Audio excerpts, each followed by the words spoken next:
রেলগাড়ির কামরায় হঠাৎ দেখা। ভাবিনি সম্ভব হবে কোনোদিন। আগে ওকে বারবার দেখেছি লাল রঙের শাড়িতে ডালিম ফুলের মতো রাঙা। আজ পরেছি কালো রেশমের কাপড়, আঁচল তুলেছে মাথায় দোলন চাপার মতো চিকন গোবর মুখখানি ঘিরে। মনে হলো কালো রঙে একটা গভীর দূরত্ব ঘনিয়ে নিয়েছে নিজের চারদিকে, যে দূরত্ব সর্ষে ক্ষেতের শেষ সীমানায় শালবনের নীলাঞ্জনে। থমকে গেল আমার সমস্ত মনটা। চেনা লোককে দেখলেম অচেনার গাম্ভীর্যে। হঠাৎ খবরের কাগজ ফেলে দিয়ে আমাকে করলেন নমস্কার। সমাজবিধির পথ খুলে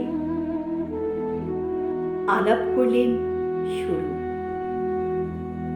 কেমন আছো, কেমন চলছে সংসার ইত্যাদি।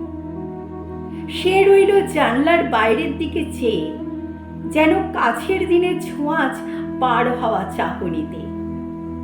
দিলে অত্যন্ত ছোট দুটো একটা জবাব, কোনোটা বা দিলেই না। বুঝিয়ে দিলে হাতের অস্থিরতায় কেন এসব কথা।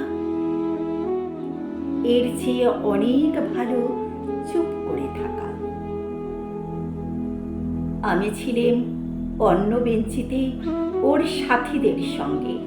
এক সময় আঙুল নেড়ে জানালে কাছে আসতে। মনে হলো কম সাহস নয়। বসলুম ওর এক বেঞ্চিতে।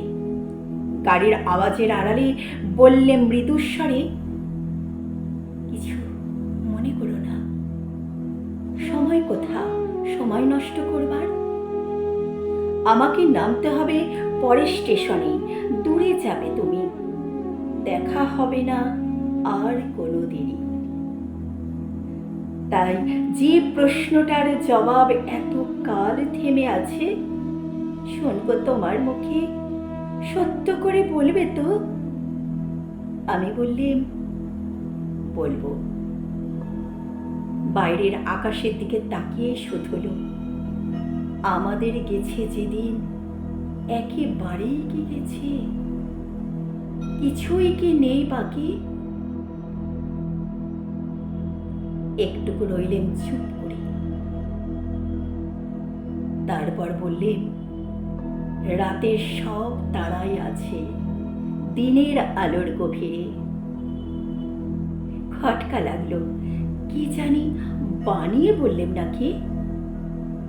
ও বললে, থাক এখন যাও ওদিকে। সবাই নেমে গেল পরের স্টেশনে। আমি চললেন একা।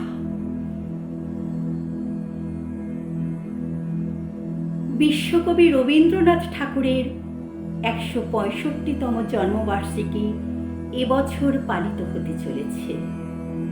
কবিকে বিনম্র শ্রদ্ধা জানিয়ে আমার আজকের উপস্থাপনা রেলগাড়ির কামরায় হঠাৎ দেখা। রবীন্দ্রনাথ ঠাকুরের শ্যামলী কাব্যগ্রন্থ থেকে এই কবিতাটি নেওয়া। শ্যামলী কাব্যগ্রন্থ তার পরিণত বয়সের সৃষ্টি, যেখানে তিনি গদ্য ছন্দে মাটির কাছাকাছি জীবন এবং প্রকৃতির রূপকে অত্যন্ত নিপুণভাবে ফুটিয়ে তুলেছেন। শ্যামলীর কবিতা বাধা ধরা নিয়মের বাইরে, গদ্য ছন্দ, মাটির সঙ্গে সংযোগ আর আত্ম উপলব্ধি ও মানুষ কেন্দ্রিক। আজ আমি যে কবিতাটা উপস্থাপনা করার চেষ্টা করছি, সেটি প্রাক্তন প্রেমিক প্রেমিকার হঠাৎ দেখা এবং তাদের দেখা হওয়ার পরে যে মনের কথা বলার ইচ্ছা এবং আকুতি, সেটি কবি তুলে ধরেছেন এই কবিতার মাধ্যমে। আমি বিচিত্রা চেষ্টা করছি আমার সাধ্যমতো কবিতাটা আপনাদের সামনে তুলে ধরার।